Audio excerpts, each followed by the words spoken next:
বাবা মায়েরা বলতে থাকেন যে বাচ্চা তো আগে ভালোই ঘুমোতো ম্যাডাম, কিন্তু কিছুদিন হলো একদমই ঘুমোচ্ছে না, এত খিটখিট করছে, আমরাও সারা রাত জেগে থাকছি, কী করে ঘুম পাড়াবো, কেন এত ঘুম নরম হয়ে গেছে বা পাতলা হয়ে গেছে। এই নিয়ে প্রচুর প্রচুর মানুষ জিজ্ঞাসা করেন। আজকে আমরা জানবো যে বাচ্চাদের এই স্লিপ রিগ্রেশন বা ঘুম কমে যাওয়ার ব্যাপারটি ঠিক কী। আমি ডক্টর পিঙ্কি বারুই, আজকের ভিডিওতে থাকছে সম্পূর্ণ আলোচনা এই স্লিপ রিগ্রেশন ব্যাপারটি নিয়ে। পুরো ভিডিওটি দেখতে থাকুন। এই স্লিপ রিগ্রেশন ব্যাপারটি কিন্তু কোনো অসুখ নয়। বাচ্চাদের মস্তিষ্ক যে দ্রুত বৃদ্ধি পেতে থাকে বা দ্রুত বাড়তে থাকে, তাদের অ্যাক্টিভিটি বাড়তে থাকে, তার জন্য কিন্তু এই স্লিপ রিগ্রেশন দেখা যায়। বিশেষ করে বাচ্চারা যখন কিছু মাইলস্টোন অ্যাচিভ করছে সেই সময়গুলোতে দেখা যায়, যেমন 4 মাস থেকে 6 মাস বয়সে, 8 মাস বা টিফিন যখন হচ্ছে সেই সময়, 1 বছরে, 18 মাসে, এইসব সময় কিন্তু বাচ্চাদের ক্ষেত্রে দেখবেন স্লিপ রিগ্রেশন জিনিসটি হচ্ছে। স্লিপ রিগ্রেশন বা ঘুম কমে যাওয়া কী কী কারণে হতে পারে তা এখন জেনে নিন।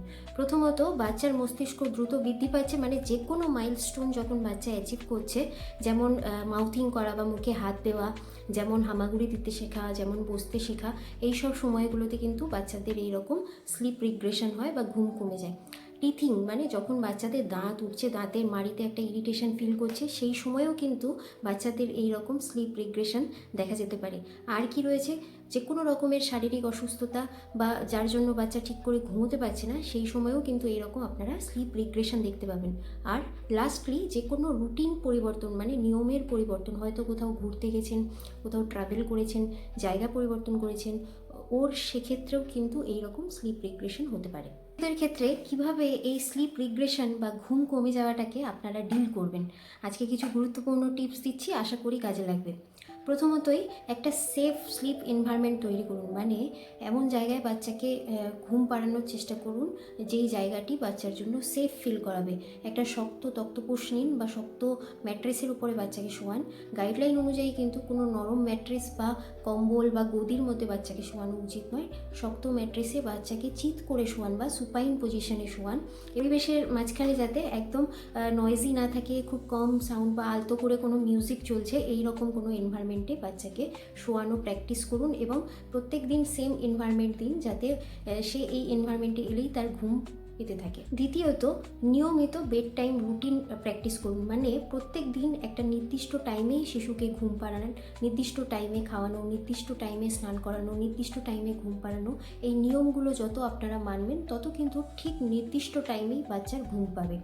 একদমই মনে রাখতে হবে, কোনো স্ক্রিন বাচ্চাকে কিন্তু দেওয়া যাবে না। বাচ্চাকে আপনি যত স্ক্রিন দেবেন, যেমন মোবাইল বা টিভি, তার জন্য কিন্তু এই স্লিপ রিগ্রেশন খুব হতে থাকে, এবং এই মোবাইল বা টিভি দেখার জন্য কিন্তু বাচ্চা লেট ঘুমোতে থাকে। তাই এগুলো অ্যাভয়েড করে চলুন। ঘুম থেকে উঠে যাচ্ছে তার মানেই আপনাকে কোলে নিয়ে ঘুরতে হবে এমনটা না। বাচ্চাকে নির্দিষ্ট সময়ে বিছানাতে ঘুমোতে দিন, এবং বাচ্চা যাতে ম্যাক্সিমাম টাইম নিজে থেকে খেলতে খেলতে ঘুমিয়ে যায়, এই জিনিসটাকে সাপোর্ট করুন। যত বেশি বাচ্চা যাচ্ছে বলেই কোলে তুলে নিচ্ছি এবং কোলে নিয়ে আমি ঘুরতে থাকছি, ঘুম পাড়াচ্ছি, তাতে কিন্তু তার ডিপেন্ডেন্সি চলে আসে। যখনই একটু শিশু বড় হচ্ছে, তাকে বিছানাতে শোয়ান এবং সে যেন কিছু গেমস খেলতে খেলতে বা নিজের সাথেই খেলতে খেলতে ঘুমিয়ে পড়ে, এটা এনশিওর করুন। অবশ্যই দিনের বেলায় সূর্যের আলো যাতে বাচ্চার লাগে এবং সূর্যের আলোয় বাচ্চা যাতে খেলা করে, সেটা এনশিওর করুন। বাচ্চা যাতে সারাদিন পর্যাপ্ত পরিমাণে খাবার দাবার এবং পর্যাপ্ত পরিমাণে ক্যালোরি ইনটেক হয়, সেটাও এনশিওর করুন। অনেক সময় দেখা যায় যে বাচ্চা যদি সারাদিনে ঠিকঠাক করে পেট ভরে না খায়, রাত্রেবেলা বারবার উঠতে থাকে এবং বারবার খাবার খেতে চাইতে থাকে। তাই সারাদিনে যতটুকু এজ অ্যাপ্রোপ্রিয়েট বাচ্চার খাওয়া দরকার, সেটুকু এনশিওর করুন। লাস্টলি, চিকিৎসকের পরামর্শ কখন নেবেন?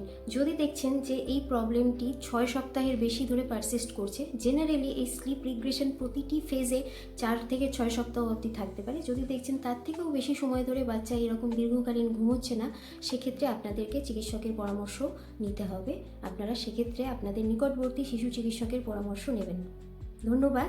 এই ভিডিওটি ভালো লাগলে অবশ্যই বাকি বাবা মায়েদের সাথে শেয়ার করুন, যাতে তারাও জানতে পারে, কারণ এই প্রবলেমটি কিন্তু খুবই কমন প্রবলেম, এবং সব বাবা মাই কোনো না কোনো ফেজে এই স্লিপ রিগ্রেশন নিয়ে খুব চিন্তিত থাকেন। ধন্যবাদ।